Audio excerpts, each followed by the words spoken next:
क्या क्या बता रहा था वहां, तो कि भाई पन्ना दाई ने मेवाड़ के बड़े बड़े सामंतों को बुलाया और सामंतों को बुला के कहा कि भाई तुम बनवीर के नीचे क्यों बैठे हुए हो? तो सामंतों ने कहा कि भाई सांगा जी के सारे बेटे मर गए, तो अभी लाज क्या बचा हमारे पास में, अब तो हमारा राजा कौन होगा? बनवीर। और पन्ना दाई ने कहा नहीं भाई, उदय सिंह नहीं मरा, उदय सिंह जीवता है, और ये रहा उदय सिंह। सामंत तनसेन सामंत का पन्ना हम ही मिले तेरे को, हमने ये नहीं सोचा था तेरे मन में इतना बड़ा पाप आ जाएगा, और अब तुम चंदन को राजा बनाना चाहती हो। हम नहीं जानते कि उदय सिंह तो मर गया, तेरा बेटा चंदन है। उदय सिंह के साथ में लफड़ा दूसरा, उदय सिंह का अपना लगभग जो बचपन वगैरह था वो बूंदी बीता था, वो ननिहाल ही रहा था, इसलिए मेवाड़ वाले उसको पहचानते भी नहीं थे। तो मेवाड़ वाला उनका ये चंदन है, और तू हमारे साथ धोखा करके तेरे बेटे चंदन को क्या बनाना चाहती है? राजा, और ऐसा देवपुरा तेरे साथ और मिल गया। पन्ना धायने का बात तो तुम्हारी सही है, दुनिया में धोखे इस प्रकार के होते हैं, और इस बात को कोई कैसे स्वीकार कर सकता है कि मां अपने बेटे को कटवा दे? तो तुम भी इस बात को नहीं मानोगे कि मैंने मेरी आंखों के सामने मेरे बेटे चंदन को कटवा दिया, और तुम उदय सिंह को पहचानते भी नहीं, तो तुम्हारी गलती भी नहीं है। पर उदय सिंह बूंदी रहा है, तो बूंदी में इसके जो ननिहाल वाले वो तो पहचानते हैं, उनको बुला लो। तो बूंदी वालों को इनवाइट किया, भाई तुम आओ। बूंदी वाले आए, बूंदी वालों को आगे उदय सिंह को दिखाया कि इसको पहचानते हो? तो बूंदी वाले क्यों नहीं पहचाने, उनका भांजा था वहीं रहा था। उसने कहा अरे ये तो हमारे वाला भांजा है, उदय सिंह है। कहां था तू इतने दिन? भाई बूंदी वालों को भी ये समाचार था, भाई मर गया वो, तो इतने दिन कहां था? उदय सिंह का ये मैं हूं, ये हमारा कुंभलगढ़ है, ये हमारी, मैं तो इधर ही पार्टी करता रहता हूं। अब जब बूंदी वालों ने यह स्वीकार कर लिया कि हमारा भांजा है, तब तो मानना ही पड़ेगा। तो अब मेवाड़ के सामंतों ने कहा हमारा राजा कौन है? उदय सिंह। और कुंभलगढ़ में उदय सिंह का रास्ते कर दिया गया। कहां रास्ते कर दिया गया? अब कुंभलगढ़ में राजा बन के कौन बैठा हुआ है? उदय सिंह। और चित्तौड़गढ़ में कौन बैठा है? बनवीर। अब भले ही लोगों को पता चल गया कि उदय सिंह जिंदा है, पर बनवीर को राजा बने हुए साल 1.5 साल हो गए, तो कुछ लोग उसके पक्ष में भी होंगे, जो उसके मंत्री संतरी, उनको पता है कि बनवीर के हटते अपने भी हट जाएंगे, तो सत्ता के साथ में कुछ ना कुछ लोग जुड़ ही जाते हैं। उन्होंने बनवीर को कहा गद्दी छोड़ी मत, बैठा रहा आपने, पर कितने दिन तक नहीं छोड़ते। फाइनली उदय सिंह के और बनवीर के बीच में युद्ध होता है, मावली का युद्ध। कौन सा युद्ध होता है? उदयपुर में एक जगह पड़ती है मावली, मावली का युद्ध होता है। मावली के युद्ध के अंदर उदय सिंह जीतता है, बनवीर को हराता है, बनवीर भाग जाता है महाराष्ट्र। कहां भाग जाता है? उसके बाद बनवीर के इतिहास का हमें कुछ भी पता नहीं, कहां गया कहां नहीं गया ये हम नहीं जानते। उदय सिंह कौन से युद्ध को जीतने के बाद कुंभलगढ़ छोड़ के चित्तौड़गढ़ जाते हैं? लिखो, हेडिंग डालो, उदय सिंह। कुल मिला के याद रखने वाली बात इतनी है कि 1540 तक उदय सिंह जी कहां पर है? कुंभलगढ़। और मावली जीतने के बाद में वो कहां पर आए थे? चित्तौड़। अब चित्तौड़गढ़ में आराम से उदय सिंह जी राज कर रहे हैं। 1559 में उदय सिंह के पोता होता है। उदय सिंह क्या होता है? पोता। कब? 1559 में। पोता हुआ तो घर में खुशियां आई, खुशियां आई तो कहा भाई एकलिंग जी के धोख लगा के आएंगे। घर में कोई शुभ काम हो तो देवी देवता धोखो, तो मेवाड़ वालों के सबसे बड़े देवता कौन? एकलिंग जी। तो 1559 में जब पोता हुआ उदय सिंह के, तो धोख लगाने के लिए कहां पर गए? एकलिंग। एकलिंग जी के धोख लगाए बाद में कहा थोड़े दिन यहाँ शिकार विकार खेलते हैं, राजा शिकार खेलने के लिए रुक गया वहां पे। जब वहां एकलिंग जी के आसपास वाले इलाके में शिकार खेल रहे थे, तो उनको इलाका बड़ा पसंद आया, और उन्होंने लगा ये जगह बड़ी अच्छी, पहाड़ियों से घिरा हुआ बीचों बीच एक स्थान है, तो वहां पर एक नया शहर बसाया गया। उदय सिंह ने बसाया, इसलिए शहर का नाम है उदयपुर। क्या नाम है? तो उदयपुर की स्थापना किस साल की गई? अब कहा भाई लोग यहाँ पे रहेंगे तो उनके पीने के पानी के लिए व्यवस्था होनी चाहिए, तो यहाँ पर एक झील बनाएगी उदय सागर। कौन सी झील बनाएगी? सुनना। और राजा ने कहा मैं रहूंगा तो मेरे लिए, तो एक महल बनाया गया मोती मगरी। कौन सा महल बनाया गया? मगरी का मतलब होता है पहाड़, मगरी का मतलब क्या होता है? तो झील तो कौन सी बना दी गई? उदय सागर। और आपके वो कौन सा महल कौन सा बना दिया गया? लिख लो, यहाँ उदय सिंह जी अभी तक उदयपुर शिफ्ट नहीं हुए, अभी तक वो चित्तौड़गढ़ के बैठे या निर्माण कार्य वगैरह शुरू करा, थोड़ा बनवा हुआ अपने, ये यहाँ चल ही रहा था। इतने में समाचार मिले कि साहब अकबर आक्रमण करने के लिए आ रहा है। कौन आक्रमण करने के लिए आ रहा है? 67 के लास्ट में वो अपना अटैक करता है। 4 महीने का घेरा था, तो 68 तक यहाँ पर घेरा चला। तो अकबर ने कब अटैक कर दिया था? 1567। लिखो। अब जब समाचार मिले भाई, यहाँ चित्तौड़ में भी समाचार मिले कि अटैक करने के लिए कौन आ रहा है? अकबर। तो इन्होंने कहा अपनी तैयारियां की जाए। तो उदय सिंह ने अपने सारे मंत्री संतरी सामंत बड़े बड़े जो भी अधिकारी थे सबको बुलाया, और बुलाकर अकबर का अटैक होने वाला है, वहां से एक बड़ी सेना आ रही है, बताओ अपनी क्या तैयारियां, कितने हथियार हैं, कितनी सेना है अपने पास में। जब सारे सलाह मशविरा कर रहे थे, तो एक राय निकल के आई। सब लोगों ने कहा कि देखो सर, अपने लड़ने का तरीका क्या है कि बाहर से जब भी बड़ा अटैक होता है तो अपने किले के दरवाजे बंद करके अंदर बैठ सकते हैं, क्योंकि किले इतने मजबूत किले हैं कि जल्दी से कोई भी दुश्मन हमारे किलों को तोड़, इसलिए हमें बाहर जाके लड़ने की आवश्यकता है नहीं। पब्लिक को भी अंदर शिफ्ट करो। इतने बड़े बड़े किले के अंदर क्या रह सकती है पब्लिक? कभी आप चित्तौड़ का किला देखिए, उसमें खूब सारे पानी के कुंड अंदर खेती होती है। 84 पानी के कुंड बताते हैं कि 84 पानी के कुंड बने, अलग अलग राजाओं के टाइम बने होंगे, आज तक हो गए होंगे, पर ये तो मानना पड़ेगा कि पानी की व्यवस्था थी उनके पास में, अंदर खेती कर लिया करते थे वो लोग। तो अगर अंदर अपने स्टॉक करके पूरी पब्लिक को भी अंदर बिठा के और अपने किले को सिक्योर किया जा सकता है, कोई भी किले को तोड़ अपने तो नहीं सकता। पर कई बार ये होता है कि बाहर वाला दुश्मन इतना शक्तिशाली होता है कि बाहर से जाने का नाम ही नहीं लेता, और बाहर से जाने का नाम नहीं लेता, इतने में किले का अनाज और पानी क्या हो जाएगा? खत्म। पूरी पब्लिक अंदर रहेगी तो स्टॉक एक न एक दिन तो खत्म होगा। इतना ही रख लो आप भले अंदर, खत्म तो ना स्टॉक आपके। तब अपने क्या करते हैं कि तब अपने बाद में करते हैं साका। क्या करते हैं? और साके का मतलब है ऐसा युद्ध जिसमें अब जिंदा रहने की कोई भी संभावना है, आपके अब अस्तित्व का सवाल है कि या तो भूखे मरो या बाहर जाके लड़ाई कर लो। तब बंदे को लगता था कि यार जब लड़ाई करनी है, जब मरना ही है, तो क्यों ना लड़के मरूं। मैं मरूं तो अगले वाले की कम से कम 2-3 तो लेके मरूं। तो वो जो लड़ाइयां होती हैं लड़ाइयों क्या बोलते हैं? साके। अच्छा, पता था कि यार अपने सब लड़ते हुए मारे जाएंगे तो महिलाएं बचेगी, और महिलाओं के साथ में बुरा बर्ताव करेंगे, इसलिए महिलाएं पहले क्या कर लिया करती? जोहर। अब जब महिलाएं जोहर कर लेती तब तो आदमी को और लगता कि यार इस बाहर जो दुश्मन बैठा है इसके चक्कर में हमारे तो परिवार की महिलाओं को जलना पड़ा। अब वो और गुस्से में बाहर निकलता था और दुश्मन को जितनी हानि पहुंचा सकता था उतनी हानि पहुंचाता। तो अपना तरीका ये है। अब सारे लड़ते हुए मारे जाते हैं। जब सारे लड़ते हुए मारे जाते हैं दुश्मन किले पे क्या कर लेता है, कब्जा, और किले को छुड़वाने वाला कोई भी आदमी बचता नहीं। 1303 में अलाउद्दीन खिलजी ने हमला किया, रतन सिंह ने साका किया, किले पे कब्जा हो गया, खिजर खान आ गया, मालदेव सोनगर आ गया, बनवीर सोनगर आ गया। 23 साल बाद में जाके 1326 में हमीर वापस सिसोदा से किले पे कब्जा करता है। बीच के 23 सालों तक किले पर गोहिलों का कब्जा। दोबारा 1535 में गुजरात वाले बहादुर शाह ने आक्रमण किया, सारे ढंके ढंके बंदे लड़ते हुए मारे गए, कोई ढंका बंदा नहीं बचा जो किले को संभाल सके। इसलिए किसको किला देना पड़ गया, बनवीर। और बनवीर ने ज्यादा नहीं तो कम से कम 4 साल के लिए अव्यवस्था उत्पन्न कर दी। विक्रमादित्य को मार दिया, उदय सिंह को भागना पड़ा, कुंभलगढ़ में जाकर रहना पड़ा। मावली वाले युद्ध से पहले उदय सिंह चित्तौड़गढ़ तो नहीं आ पाए। तो क्या ये लड़ने के तरीके में चेंज करना पड़ेगा। क्या चेंज करेंगे कि अब चेंज ये किया जाए कि सारे लोग एक जगह रह के नहीं लड़ेंगे। सारे लोग जब एक जगह रहते हैं तो एक साथ लड़ना पड़ता है। एक साथ लड़ते हैं दुश्मन एक साथ मार देता है, एक साथ मार देता है दुश्मन किले पे कब्जा कर देता है। अब किले को छुड़ाने वाला कोई है ही नहीं, अब लड़ाई को जारी रखने वाला कोई है ही नहीं। इसलिए आधे लोग किले में रह के किले की रक्षा करो। यदि किले को बचा लेते हैं तो वेल एंड गुड, यदि किले को नहीं बचा पाए तो जो लोग बाहर बैठे हैं वो किले की रक्षा करने का प्रयास करेंगे, किले को वापस छुड़ाने का प्रयास करेंगे। दुश्मन पूरे राज्य पर कब्जा ना कर ले इसके लिए बाहर वाली टुकड़ियां लड़ाई करेगी। क्या ये वाला ठीक है? आधे लोग किले के अंदर रहेंगे, आधे लोग किले के बाहर। अब अंदर कौन रहेगा और बाहर कौन रहे? और सबने एक स्वर से कहा, उदय सिंह जी आप बाहर रहोगे, आप किले के अंदर नहीं रहोगे। उदय सिंह का दिमाग खराब है, किला मेरा और आप कह रहे हो मैं किले के बाहर चले जाऊंगे। एग्जैक्टली आप नहीं, आपका पूरा परिवार, रॉयल फैमिली का एक भी बंदा किले के अंदर नहीं रहना चाहिए। क्यों भाई, हम किले में क्यों नहीं रहे? उनका किले में जो रहेगा आप ये मान के चलिए कि किले के अंदर जो रहेंगे, यदि लड़ाई हुई तो लड़ाई के अंदर वो सारे लड़ते हुए मारे जाएंगे। हम कतई नहीं चाहते कि राज परिवार लड़ता हुआ मारा जाए, क्योंकि राजा जब जिंदा रहता है तो लोगों की आशाएं जिंदा रहती है।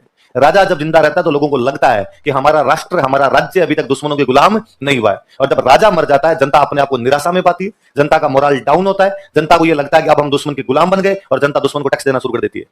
और एक बार यदि जनता को यह लग गया कि हमारा राजा ये नहीं, हमारा राजा वो, और उसको टैक्स देना शुरू कर दिया, उसके बाद राज्य पर कब्जा करना बहुत ही मुश्किल हो जाता है। पर राजा यदि जिंदा है तो नई सेनाएं बना पाएगा, जनता को साथ खड़ा कर पाएगा, जनता उसको टैक्स देती रहेगी, वापस दुश्मनों से लड़ पाएंगे। ये लड़ाई लंबी है, अब ये संघर्ष लंबे करने पड़ेंगे, एक जगह पे मरने से पार नहीं पड़ेगी। इसलिए उदय सिंह को कहा कि पूरी रॉयल फैमिली को लेकर बाहर निकला जाए। कहां जाएंगे? तो कहा पहाड़ियों में। कहां जाया जाए? जब सेना कम हो तो लड़ने का सबसे अच्छा तरीका पहाड़ है, छापामार युद्ध किए जाए। कैसे युद्ध किए जाए? आप बाहर जाके छापामार युद्धों की तैयारियां कीजिए। ये नहीं कि हम करेंगे आप यहां से छोड़ के चुपचाप कहीं जाके छिप जाओ। आप छापामार युद्ध कीजिए पहाड़ों में बैठ के। किला बचाने की जिम्मेदारी आपकी नहीं, किला बचाने के लिए आपकी फौज खूब है। यदि बचा पाती तो ठीक, वरना आप राज्य की रक्षा कीजिए, आप जनता की रक्षा कीजिए, आप जनता की तरफ से लड़िए, पहाड़ों में रहिए, छापामार युद्ध कीजिए। तो उदय सिंह चले गए गिरवा की पहाड़ियों में। कौन सी पहाड़ियों में चले गए? देखो, तब किला किसको दे के जाए? तो दो बंदों को किले की जिम्मेदारी दी गई। एक बंदे का नाम था जयमल और एक बंदे का नाम था पता। कौन कौन दो बंदे बताओ देखे? आप लिखो फिर मैं और समझाता हूं। जयमल मेड़ता के राजा थे। जयमल कहां के राजा थे? वापस सुनना देखो बात। हमने पढ़ा था कि खानवा के युद्ध में मेड़ता से भाग लेने के लिए गए थे वीरमदेव। कौन गए थे? खानवा के युद्ध में भाग लेने के कौन गए? वीरम। पर इस युद्ध में खाली वीरमदेव नहीं गए थे, वीरमदेव के एक भाई और गए थे। भाई का नाम था रतन सिंह। भाई का नाम कौन था? मेड़ता से भाग लेने के लिए कौन कौन गए? दो भाई, वीरमदेव और रतन सिंह। वीरमदेव तो कौन है? मेड़ता के राजा। और रतन सिंह कौन है? राजा का भाई। इस युद्ध में रतन सिंह लड़ते हुए मारे गए थे। खानवा युद्ध में मेड़ता से कोई लड़ते हुए काम आया था तो वो बंदा कौन था? रतन सिंह। किसके भाई है? वीरमदेव युद्ध हार गए तो अपने वापस मेड़ता चले गए और रतन सिंह युद्ध में लड़ते हुए मारे। रतन सिंह की बेटी का नाम था मीरा। रतन सिंह की बेटी का नाम क्या है? जिसकी शादी भोजराज के साथ की हुई। जिसकी शादी किसके साथ की हुई थी? वीरमदेव के बेटे का नाम था जयमल। वीरमदेव के बेटे का नाम क्या है? इसका मतलब जयमल और मीरा कजन है। जयमल और मीरा आपस में क्या है? अब और समझिए इस बात। मेड़ता के वीरमदेव ने खानवा युद्ध में भाग लिया, युद्ध हारने के बाद वापस चले गए। वीरमदेव की बाद में डेथ हो गई। वीरमदेव की डेथ हो गई तो राजा कौन बन गए?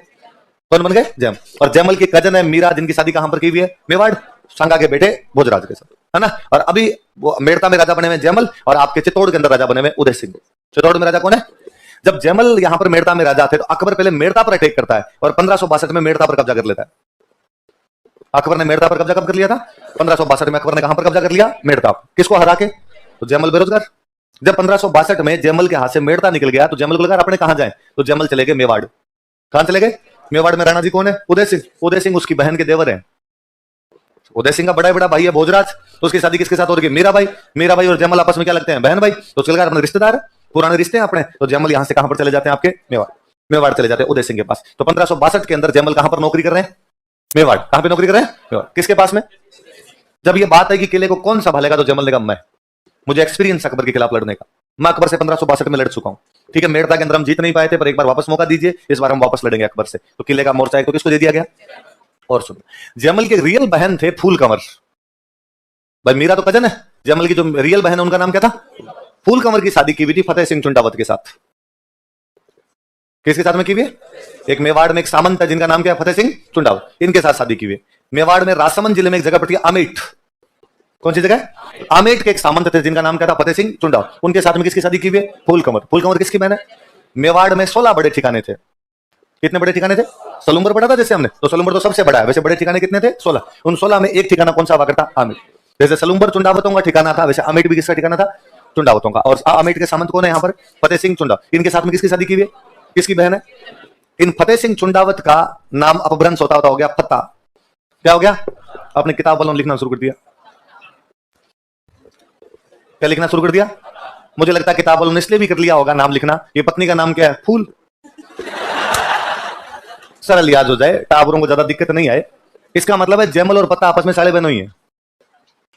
जयमल और पत्ता आपस में क्या है कि जयमल की रियल सिस्टर है फूल कंवर, और उसकी शादी किसके साथ में की हुई है, पत्ता का दो, फत्ता का दो, आप उन्हें क्या करो, फतेह सिंह चुंडावत। तो जयमल कहां के राजा है, अकबर मेड़ता पर कब्जा कब कर लेता है, पत्ता कहां के सामंत है, आमेट। और जो आमेट था मेवाड़ का कैसा ठिकाना है, प्रथम श्रेणी का। कैसा ठिकाना है, first grade, second grade, third grade से शिकार ठिकाने हुआ करते। तो फर्स्ट ग्रेड के कितने ठिकाने थे, 16, उनमें से एक कौन सा हुआ करता, लिखो थोड़ा सा। अकबर अपना मोर्चा लगाता नीचे आके, अंदर किले के अंदर जयमल पत्ता अपना स्टॉक फुल करके, जनता को पूरी को अंदर शिफ्ट करके, किले के दरवाजे बंद करके अंदर बैठे में। अकबर ने कहा कोई बात नहीं, अब तक तोपों वगैरह का प्रयोग खूब होने लग गया था, अकबर के पास खूब सारी तोपें थी। अकबर ने कहा किले की दीवारें तोड़ने के लिए क्या किया जाए, नहीं तो तोपे लगाओ और तोप के गोले मारो, और दीवार कमजोर होकर अपने आप में टूट जाएगी। थोड़ी थोड़ी दीवार तोड़ेंगे, आज इतनी सी तोड़ दी, कल और तोड़ देंगे, कल यूं तोड़ देंगे, दीवार टूट जाएगी, दीवार टूट जाएगी, अंदर घुसेंगे। अंदर घुसने के बाद पता था अपने पास फौज है 1 लाख की, अंदर आदमी 8,000। 1,08,000 कितने भी बहादुर हो जाएंगे तो भी 1 लाख से तो कभी भी जीत किले पे तो अपना कब्जा होना ही है। तो उसने कहा कोई बात नहीं, अपने तो आराम से लगाओ तोपें और ये दीवार तोड़ दी। अब अकबर नीचे से तोपें लगाए और तोप लगा के तोप के गोले मारे और दीवार तोड़ दे कि आज ये इतनी सी टूट गई, कल अपने सुबह उठते वापस लगाना भाई तोपें, और कल और तोड़ेंगे इसको। और सुबह उठ के देखा तो पता चला वो दीवार रातों रात बन गई, जो तोड़ी थी जितनी, उस दीवार को वापस बना दिया गया। अगले दिन वापस तोड़ी, अगले दिन वापस दीवार बनी। ये मुगल दीवार तोड़े दिन में, शाम तक रातों रात दीवार वापस बन जाए। तो अकबर ने कहा पता तो लगो, इतना कौन इंटेलिजेंट आदमी है कि रातों रात निर्माण कार्य करवा लेता है। तो पता चला अंदर जयमल है, अंदर कौन बैठा हुआ है, और जयमल ये सब कामकाज करवा लेता है। जयमल कौन, कहो मेड़ता वाला राजा, वो जयमल जिससे हमने 1562 में क्या छीन लिया था। आगे वो अकबर ने कहा यार पहले बता, जयमल है क्या अंदर, उदय सिंह जी का है। तो उदय सिंह जी तो पहले किला खाली करके कहां पर चले गए, अपने गिरवा, और ये किला जयमल को देके गए हैं। अकबर ने कहा फिर तो कोई बात ही नहीं, फिर अपने तोपे उतार लो भैया, जयमल से तो बातचीत करके किला ले लेंगे। किले का मालिक तो घर पे ही नहीं, पड़ोसियों के पास में। आपके पड़ोसी आपको घर की चाबी देके जाएगी, ध्यान रखना। और कभी गुंडे आए और पड़ोसियों के घर पे कब्जा करना चाहे, आपको ये क्या तरीका है, हम नहीं देंगे, ये पड़ोसी हमारे हैं और चाबी हमारे पास में। और किसी गुंडे ने बंदूक लगाई, दे रहा है कि नहीं दे रहा, हमने कहा ले लो भाई साहब, आप जानो आपका काम लेना, हमारा है नहीं, उनका ही है, हमने तो चाबी रख ली थी। यही होता है, कोई क्यों मरे दूसरे के लिए, सामान्य मनुष्य का व्यवहार यही कहता है। तो अकबर ने कहा यार जब किले का मालिक नहीं है फिर लड़ाई क्यों करनी, जब किला किसी को संभला के गए तो उससे बातचीत कर लेते हैं। तो अकबर ने जयमल के पास मैसेज किया कि भाई जयमल सॉरी, वो 1562 में यार मैंने तेरे से क्या छीन लिया, मेड़ता, और मैंने मेड़ता छीना इसलिए तेरे को कहां पर आके रहना पड़ रहा है, मेवाड़। यदि मैं तेरे से मेड़ता नहीं छीनता तो तेरे को भी यहाँ पे आगे नौकरी करनी नहीं पड़ती। चला भाई एक समझौता करते हैं, मेड़ता वापस ले ले, चित्तौड़ मुझे दे दे। मेड़ता वापस ले ले और चित्तौड़ मुझे दे। चित्तौड़ तेरा तो है नहीं, चित्तौड़ उदय सिंह का है, उदय सिंह का है तो तू उदय सिंह वाला चित्तौड़ मुझे दे दे, और तेरा खुद का क्या है मेड़ता, वो मेरे से वापस ले। एक दे एक ले ले, सीधी सी बात है। जयमल वापस रिप्लाई करता है, जयमल अकबर के पास मैसेज भेजता है। अकबर ने कहा था कि किला तेरा तो है नहीं, किला किसका है, उदय सिंह का। तो जयमल कहता है कि है गढ़ मारो हूं धनी, धनी का मतलब क्या था, मालिक। है गढ़ मारो कि गढ़ मेरा है, हूं धनी, मैं इसका मालिक हूं। असुर फिरे कि आण, असुर का मतलब होता है दुश्मन, राक्षस। कि राक्षस की औकात नहीं है किले के अंदर घुस जाए, क्योंकि किला मेरा है और मैं इस किले का क्या हूं, मालिक। कैसे तू मालिक कैसे हुआ, तो अगली लाइन बोलता है कि कुंचा ज्यूं चित्रकूट रही, चित्रकूट मतलब चित्तौड़, चित्रकूट मतलब कुंची मतलब चाबी, चित्तौड़ की चाबियां दीदी मोही दीवान। मेवाड़ के राजाओं को क्या बोलते थे एकलिंग जी का, दीवान जी चित्तौड़ की चाबियां मुझे देके गए हैं, इसलिए मैं किले का मालिक हूं, किला मेरा है, और तेरे जैसे राक्षस की औकात नहीं है कि किले के अंदर घुस जाए। अकबर ने कहा भाई यार सेंटी हो गया ऐसे नहीं करते। और अकबर ने एक नया प्लान भेजा, अकबर ने वापस मैसेज किया कि ये तो तेरे को मैं दे रहा हूं, मेड़ता तो तेरा है तू ले ले, मेड़ता के साथ में एक जगह और दे देता हूं, नागौर। क्या दे देता हूं, एक के साथ एक, मेड़ता तेरा है वो तो तू ले लेगा, और साथ में तेरे को एक फ्री चीज और दे देता हूं, क्या दे दूंगा, नागौर। अब तू इतने बड़े का राजा है, पूरा नागौर और मेड़ता का राजा तू, क्यों लोगों की नौकरियां कर रहे, चित्तौड़ मुझे दे दे और जाके आराम से अपना राज कर। कहां कहां पे राज कर, मेड़ता। और जयमल जी का वापस रिप्लाई है भूख न मिटे मेड़तोर ना मिटे नागौर, और रजवट भूख अनोखड़ी न मरिया मिटे चितौड़। कि ये कोई नागौर और मेड़ते से तो भूख आज मिटे न कल मिटे, ये तो वीरता की भूख है, अकबर मरने पे मिटेगी। तो अकबर की बात समझ में आ गई कि आदमी सीधे सीधे तो पार पड़ने वाला। अकबर ने कहा तोपे वापस लगो भाई, और तो क्या किया जाए। अब अकबर ने ध्यान रखना शुरू किया कि रात को पुनर्निर्माण कब करवाते हैं। और एक दिन पता चला कि जयमल दीवार के ऊपर ऊपर ऊपर ऊपर घूम रहा था। वहां पे अकबर को बताया वो जयमल है। नीचे वालों ने कहा, अकबर अपनी किताब में लिखवाता है कि अकबर के पास एक बंदूक थी, संग्राम। कौन सी बंदूक थी? और अकबर जयमल पर निशाना लगाता है, तो निशाना सीधा सीधा लगा नहीं, जाके जयमल के पैर में गोली लगी, तो जयमल किले की साइड में गिर गया, घायल हो गया जयमल। जयमल क्या हो गया? इधर 4 महीने हो गया अकबर को घेरा लगाए, उनसे दीवार टूट नहीं रही थी, पर वो बाहर से जाने का नाम भी नहीं ले रहे थे। किले के अंदर का पानी और अनाज खत्म होता जा रहा। 30-30 हजार की पब्लिक अंदर बैठी खा जाए थोड़े दिनों के अंदर। अब इनको लगा कि और अपने पास कोई तरीका नहीं, अब तो अपने क्या करना पड़ेगा, साका। तो 1568 में चित्तौड़ में तीसरा साका होता है। कब होता है? लिखो, जब केसरिया की बारी है, महिलाओं ने जोहर किया। महिलाओं ने जोहर करने के बाद जब केसरिया के लिए जाने लगे, तो केसरिया कपड़े पहन के बाहर जाते, सारे सैनिक केसरिया कपड़े पहन के बाहर जाने लगे। तो जयमल की आंखों में आंसू आ गए। पूछा, अरे क्या हुआ जयमल जी, क्या हुआ जयमल जी? जयमल ने कहा, यार कितने बुरे दिन है, देखो आप लोगों के लिए सौभाग्य का दिन है कि आज साके के अंदर आपको केसरिया में लड़ने का मौका मिल रहा है, और अभी आप सारे वीर बाहर निकलोगे और मुगलों के ऊपर खच्चे उड़ा दोगे। आज आप बता दोगे कि आप वास्तव में क्या चीज हो। आप 8000 लोग आज बाहर जाके लड़ोगे, तो शायद तुम्हारी लड़ाई देखने के लिए भगवान सूर्य अपना रथ रोक देंगे। कितना उत्साह है तुम लोगों में कि हमें देश के लिए मर मिटने का मौका मिल रहा है। दुर्भाग्यशाली व्यक्ति मैं हूं जिसके पैर में गोली लगी हुई, इसलिए खड़ा भी नहीं हो सकता। इसलिए तुम सबको देश के लिए मर मिटने का, लड़ने का मौका मिल रहा है, और मेरे दुर्भाग्य कि मैं लड़ नहीं सकता, मैं यहां चुपचाप बैठा हुआ हूं। उससे भी बुरी बात कि जब तुम सारे लड़ते हुए मारे जाओगे, दुश्मन किले पे कब्जा करेगा, दुश्मन उठा के और ले जाएगा। पता नहीं क्या क्या दुर्गतियां होगी। दुर्गतियों से तो मैं फिर भी नहीं डरता, पर मुझे दुख इस बात का है कि भगवान को आज ये दिन दिखाना था कि किला मुझे सौंपा गया, मैं लड़ाई में ना लड़ पाऊं, मेरे से खड़ा ही नहीं हुआ जा रहा। तो उन सैनिकों में एक सैनिक था, इसका नाम था कल्ला राठौड़। क्या नाम था? तो अंकल यार रो मत ऐसे, ये मत करो यार, दुख मत करो, आप तो मेरे कंधों पे बैठ के लड़ाई कर लो। कहां पे बैठ के लड़ाई कर लो? तो कहते जयमल कल्ला राठौड़ के कंधों पर बैठकर लड़ते हैं। नीचे से 2 हाथ कल्ला आगे चल रहे थे, ऊपर से 2 हाथ। उस दिन कल्ला यूं लग रहा था जैसे साक्षात भगवान विष्णु अपने चतुर्भुज अवतार में धरती पर उतर गए हो। इसलिए कल्ला राठौड़ को हम 4 हाथों का देवता कहते हैं। क्या कहते हैं? देखो, अभी ये मूवी आई आपके RRR है ना, राइज रोज रिवोल्ट। इसके अंदर एक सीन है जिसमें उसके कंधों पर बैठ के लड़ रहा होता है। वो रियल सीन हमारे जयमल और कल्ला राठौड़ का है। वो राजस्थान की हिस्ट्री से उठाया हुआ सीन है। वास्तव में उस तरीके से लड़ने वाले 2 बंदे वो कौन थे? जयमल और कल्ला। चित्तौड़ के किले की रक्षा कर रहे थे। पत्ता चुंडावा चित्तौड़ के किले की रक्षा करते हुए रामपोल पर वीरगति को प्राप्त हुए। पोल का मतलब दरवाजा। रामपोल पे लड़का मारा गया, इसलिए पता की छतरी कहां पर है? जयमल और कल्ला दोनों, वहां पर 2 दरवाजे और है, हनुमान पोल और भैरव पोल। कौन कौन से 2 दरवाजे? हनुमान पोल और भैरव। इनके बीच के अंदर लड़ते हुए मारे गए। इसलिए जयमल और कल्ला राठौड़ की छतरियां कौन से दरवाजों के बीच में बनी हुई है? हनुमान पोल और भैरव। लिख लो। ये 8,000 लोग थे, 40,000 मारे थे अकबर के। ये तीसरा साका तो दुनिया के इतिहास का भयंकर वाला युद्ध है। ये तो भयंकर मारकाट मचाई थी इन्होंने बाहर जाके कि अकबर जब किले पर कब्जा करता है, 25 फरवरी को अकबर किले पर कब्जा कर लेता है। कब कर लेता है? लिखो, 25 फरवरी 1568 ईस्वी को, 25 फरवरी 1568 एडी। 25 फरवरी 1568 ईस्वी को, 25 फरवरी 1568 एडी अकबर ने चित्तौड़ किले पर अधिकार कर लिया। Akbar captured Chittor fort. अकबर ने चित्तौड़ किले पर अधिकार कर लिया। Akbar captured Chittor fort. कौन से किले पर अधिकार कर लिया? अब वो गुस्से के अंदर तो था कि यार आधी पब्लिक सल्टा गई मेरी, तो आधी सेना मार गया, 8,000 आदमी रहते यार, 32-35 हजार लोगों को मार के चले गए मेरे। भयंकर गुस्सा आया हुआ था। अब किस पे गुस्सा निकाले? सैनिक तो मर गए, अंदर बेचारी निरीह पब्लिक जिसका कोई लेना देना नहीं, निर्दोष बच्चे महिलाएं सबको घरों से बाहर निकाल काट दिया गया। देखो, अकबर ने चित्तौड़ में 30,000 लोगों का कत्लेआम करवाया। तब कई बार लगता है कि डार्विन ने जलियांवाला कांड में 369 लोग थे, 379 लोग थे, 379। उसके बावजूद भारत का बच्चा बच्चा जानता है कि डार्विन जलियांवाला में मार के गया था। जलियांवाला कांड किसने किया? General Dyer. General Dyer. आज भी कोई बंदा यदि किसी को इस प्रकार मार देता है, कोई सरकार इस प्रकार की कार्रवाई करती है, हम कहते हैं सरकार डायर है। सरकार कैसी है? मगर इतिहासकारों ने कभी नहीं बताया कि सरकार अकबर हो गई। 300 और 30,000 में तो फर्क खूब ही।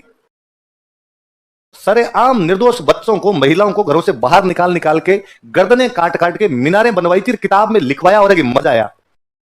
30,000 काटे थे। इस बार दोबारा इस प्रकार किया गया तो ऐसे कैसे दोबारा काटे जाओगे? अंग्रेजों ने माफिया मांगी पता नहीं कितनी बार। ब्रिटेन का प्रधानमंत्री तक जलियांवाला आ गया तो उसने कहा सॉरी, गलती हुई थी उस दिन, हमें गालियां नहीं चल, हमें वहां पर गोलियां नहीं चलानी चाहिए थी हमारे द्वारा। डार्विन का यहां से बाकायदा ट्रांसफर किया गया, डार्विन को यहां से हटाया गया था। डार्विन क्या डायर, डायर को यहां से वापस भेजा गया कि नहीं भाई तुम यहां पर काम नहीं कर सकते। उनकी रानी, उनके और खूब सारे लोगों ने तब कहा था गलती हुई। इस प्रकार के निरीह लोगों पर गोलियां नहीं चलाई जाती। कोई भी इस प्रकार की गोलियां चलाए वो आदमी खराब, हत्यारा है, क्रूर है, नरपिशाच। पर इतिहासकार यहां सारे चुप है। मैं वेट कर रहा हूं उन दिनों का जब इतिहासकार कहेंगे कि साहब अलाउद्दीन खिलजी और अकबर ने 30,000 कटवाए थे, डार्विन से 100 गुना बुरे हैं। डायर से, मैं डार्विन निकल रहा है कि डायर से कितने गुना बुरे हैं? 100 300 का 100 गुना है, 30,000। जिन बच्चों का, महिलाओं का कोई भी युद्ध से लेना देना, अपने घरों में दुब के छिपके बैठे हुए लोग होंगे जिनको घरों से बाहर निकाल निकाल के मार दिया गया होगा। कितने लोग कटवाए गए? फिर यहां पर एक सिक्का चलाया था अकबर ने उन दिनों, एक एलची। इस जीत की याद में कौन सा सिक्का चला गया? एलची का वैसे मतलब होता है दूत। क्या मतलब होता है? दूत। तो ये मेरा मैसेज है कि मैंने यहाँ का जीत लिया, तो सिक्के का नाम ही रखा क्या? अकबर जब यहां से वापस चला गया, आगरा चला गया, तो उसे लगा कि यार दो बंदे जयमल और पत्ता, जिनका खुद का किला नहीं था, वो उदय सिंह की तरफ वहां पर बिठाए हुए थे। उसके बावजूद क्या वफादार लोग थे कि वो लड़ते हुए मर गए, लेकिन जब तक वो जिंदा रहे उन्होंने किले पर कब्जा करने नहीं। कितने थोड़े से लोग थे, डरे नहीं, मैंने कितने लालच, लोभ, प्रलोभन दिए, उसके बावजूद मेरे सामने झुके नहीं। तो अकबर जयमल और पत्ता दोनों की मूर्तियां लगवाता है आगरा के किले में। कहां पर लगवाता है? देखो, वो मूर्तियां कई साल तो पड़ी रही। अकबर के बाद जहांगीर आया, जहांगीर के बाद शाहजहां आया, शाहजहां के बाद आया औरंगजेब थोड़ा कट्टर होता आदमी था, और औरंगजेब ने पूछा कि मूर्तियां किसकी है? साहब ये जयमल और पत्ता की। इनकी मूर्तियां यहां क्यों लगी हुई है? कौन थे ये? तो साहब ये दो बहादुर हिंदू सेनापति थे। तो उसने कहा अच्छा मेरे समझ में आ गया, दो बहादुर हिंदू सेनापति थे, अपनी तरफ से लड़े होंगे, अपनी तरफ से लड़के कोई युद्ध जितवाया होगा, इसलिए इनकी मूर्तियां यहां पे लगा दी। लोग हैं साहब, लड़े तो खिलाफ थे, पर आपके दादाजी, आपके परदादाजी इनकी वीरता से प्रभावित होते हैं और इनकी मूर्तियां यहां पे लगवा देते हैं। उसने कहा परदादाजी के दिमाग की चक्रियां हिली हुई थी, ये मूर्तियां गिराई जाए। तो इन मूर्तियों के बाद में कौन गिरा के चला गया? तो फिर हमें लगता है अपने क्या पता है, मूर्तियां औरंगजेब के टाइम तक ठीक नहीं थी, पहले किसी ने गिरवा दी होगी। तो औरंगजेब के टाइम में एक फ्रेंच आया हुआ था यहाँ पर अपने, बर्नियर्स। कौन आया हुआ था? बर्नियर नाम का एक फ्रेंच यहाँ पर आया हुआ था, और वो एक बुक लिखता है अपने यहाँ के बारे में, travels in the Mughal empire. कौन सी बुक लिखता है? मुगल साम्राज्य की यात्रा या travels in the Mughal empire. और इस बुक के अंदर वो ये सब बातें लिखता है कि मैं आगरा गया था और मैंने मूर्तियां देखी है। बर्नियर ने मूर्तियां देखी है, इसका मतलब औरंगजेब के टाइम तक तो मूर्तियां पड़ी है, बाद के टाइम में इनका मूर्तियों का वर्णन कोई भी नहीं करता, इसका मतलब औरंगजेब के टाइम में गिरा दी गई। तो कोई पूछेगा कौन से फ्रेंच यात्री ने इनका वर्णन किया? देखो, ये मूर्तियां अब आगरा के किले में तो आपको देखने को नहीं मिलती। बीकानेर में एक किला है जूनागढ़। कौन सा किला? जूनागढ़ में मूर्तियां आज भी लगी हुई है। जूनागढ़ में हम आगे पढ़ेंगे, एक राजा हुए थे राय सिंह। कौन हुए थे? अकबर के कंटेम्पररी राय सिंह थे। तो राय सिंह जी ने भी मूर्तियां वहां लगवाई थी, पर वो कोई गिराई नहीं किसी ने, तो आज भी पड़ी है। अब यदि